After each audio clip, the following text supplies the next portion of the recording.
Appalachia, a geographic region located across the eastern United States, home to lush mountains, deep folk culture, music history, and literary significance. This region, so rich with culture, has been home to some of the most impoverished areas of the United States. Areas in eastern Kentucky have counties where roughly 30% of the population are living in poverty. This poverty has laid the groundwork for high overdose deaths from opioid use disorder, but it hasn't always been this way. What factors caused these high statistics of overdoses in Appalachia, and is there a way forward? First, let's talk about what an opioid is. Basically, there are natural opioids like morphine, semi-synthetic like oxycodone, and synthetic like fentanyl. Opioids attach to receptors in the brain to reduce pain signals. When too many of those brain receptors have too many opioids, breathing slows and eventually stops. This is an overdose. The most common way to come in contact with an opioid is through a prescription for a legitimate reason, like wisdom teeth removal. Not everyone who dies from an overdose has a substance use disorder. People can unintentionally use an opioid. This is most commonly seen when cocaine, cannabis, or counterfeit pills are laced with fentanyl. Now, let's break down exactly what has contributed to the epidemic in Appalachia specifically. Medicaid is a government assistance program for families who cannot afford private health care. 85 million people are enrolled in Medicaid as of late 2023, which is roughly a quarter of the American population. In Appalachia, 1 in every 3 to 5 people rely on this program.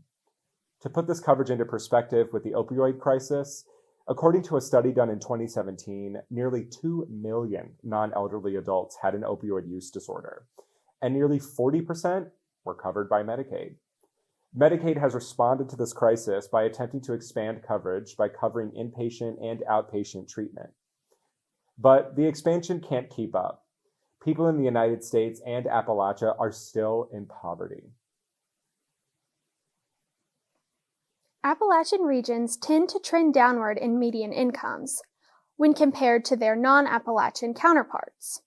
For instance, in Virginia, the median income is about $115,000 for non-Appalachian regions and $65,000 for Appalachian regions. In Appalachia, residents tend to have lower incomes, less residents who graduate college, higher opioid prescription rates, and higher opioid deaths when compared to their non-Appalachian neighbors. But how do these pills end up in the hands of patients? We can trace this back to the 1990s, when prescription medication became more prevalent as a treatment for chronic pain. By the 2000s, the pain pill industry was booming. Regulation for patients with these prescriptions was limited, and reporting discovered that over 50% of patients with opioid pills had many left over.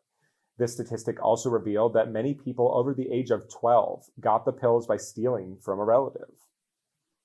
In Appalachia, the opioid prescription rates were 45% higher than in non-Appalachian regions. Despite regulations, prescription rates and overdoses remained steady. With these new regulations, access became harder, driving users to synthetic opioids like heroin and fentanyl. All these facts are startling, but prevention advocates believe that there is a road ahead.